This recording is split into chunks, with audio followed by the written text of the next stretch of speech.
Pemerintah sepertinya sadar betul bahwa daya beli masyarakatnya sedang hancur. Ya sudah seharusnya lah pemerintah tahu. Kan berbagai indikator ekonomi juga sudah mengisyaratkan hal tersebut. Untuk meningkatkan daya beli masyarakat tersebut, pemerintah mengeluarkan kebijakan sebagai stimulus untuk mendongkrak daya beli masyarakat, seperti diskon tarif listrik untuk pelanggan dengan daya di bawah 1.300 volt ampere untuk bulan Juni dan Juli 2025 mendatang. Yang terbaru, pemerintah memberikan stimulus berupa bantuan subsidi upah atau BSU kepada para pekerja dengan upah maksimal Rp3.500.000 per bulan. Subsidi upah tersebut akan mulai diberikan oleh pemerintah pada 5 Juni 2025 mendatang dengan besaran sebesar Rp150.000 per bulan per orang. Sebagai informasi aja nih, berikut adalah syarat penerima bantuan subsidi upah. Yang pertama, sudah jelas harus warga negara Indonesia. Yang kedua, peserta aktif program jaminan sosial BPJS Ketenagakerjaan. Yang ketiga, bukan pegawai negeri sipil, TNI atau Polri.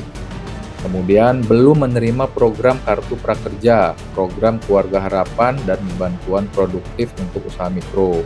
Yang terakhir, gaji atau upahnya itu paling banyak atau maksimal Rp3.500.000 per bulan.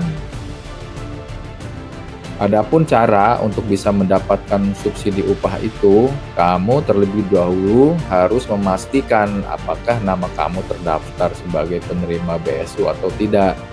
Nah, berikut ini langkah-langkah untuk melihat apakah nama kamu terdaftar sebagai penerima BSU atau tidak.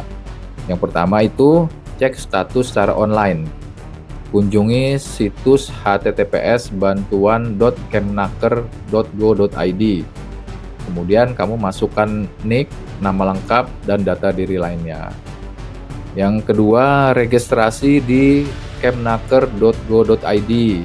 Buka halaman resmi Kemnaker Republik Indonesia, kemudian buat akun dan isi profil lengkap termasuk data pekerjaan. Lalu ada proses verifikasi akun, kamu harus cek email atau SMS dari Kemnaker. Lalu aktivasi akun untuk memantau status BSI kamu. Yang nggak kalah penting juga pantau pengumuman. Jika memenuhi syarat, status akan berubah menjadi calon penerima BSU. Lalu kamu tinggal tunggu pengumuman pencairan dana dan metode penyalurannya. Menurut saya, stimulus subsidi upah ini bagus, setidaknya untuk bisa sedikit mendongkrak daya beli masyarakat. Meskipun jumlah subsidinya lebih kecil ya, jauh lebih kecil dibandingkan dengan subsidi yang sama yang diberikan pada saat pandemi COVID-19 yang sebesar Rp600.000 per bulan.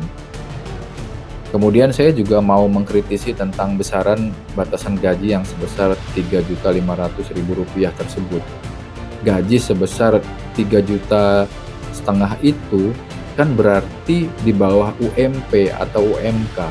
Nah, kesannya di sini seperti pemerintah itu mengizinkan perusahaan-perusahaan menggaji karyawannya tidak sesuai dengan UMP atau UMK.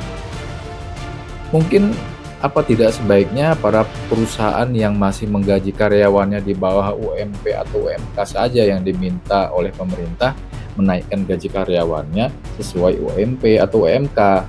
Jadi tidak perlu pemerintah yang harus turun tangan menggunakan anggaran negara. Tapi kalau isu ini dilempar kepada pengusahanya, maka sudah pasti ntar perusahaannya yang teriak karena beban mereka meningkat. Apalagi kondisi iklim usaha saat ini juga sedang suram.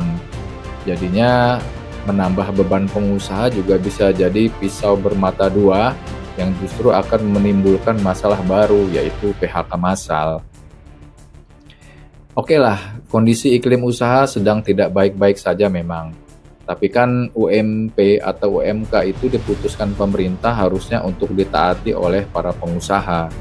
Mestinya sejak awal penerapan UMP atau UMK, pemerintah tegas untuk menegur atau bahkan memberi sanksi kepada pengusaha yang tidak mentaati besaran UMP atau UMK. Faktor-faktor yang menyebabkan daya beli masyarakat hancur kan ada beberapa hal. Salah satunya dan mungkin yang paling dominan adalah tingkat pengangguran yang tinggi. Terlebih karena banyaknya PHK akhir-akhir ini. Bagaimana dengan mereka yang terkena PHK atau pengangguran? Mereka jelas tidak punya penghasilan tetap lagi. Kalau pekerja yang dapat BSU kan masih punya penghasilan tetap walau cuma 3.500.000 per bulan. Tapi kalau para pekerja yang korban PHK kan sudah tidak punya penghasilan tetap lagi. Nah, harusnya pemerintah juga memikirkan nasib para pekerja yang terkena PHK. Memang sih pekerja yang terkena PHK mendapatkan pesangon, tapi kan jumlahnya kita tahu tidak seberapa. Dan paling cukup hanya untuk biaya hidup beberapa bulan saja. Belum lagi dan banyak di luar sana yang hanya dapat pesangon 1 bulan upah. Sepertinya kamu yang kena PHK memang masih harus bersabar dan terus berikhtiar. Semoga kehidupan kamu, kehidupan kita semua menjadi lebih baik. Demikian pembahasan kita kali ini. Silahkan share video ini dan berikan komentar kamu ya. Jangan lupa subscribe channel ini dan terima kasih sudah menonton video ini hingga selesai.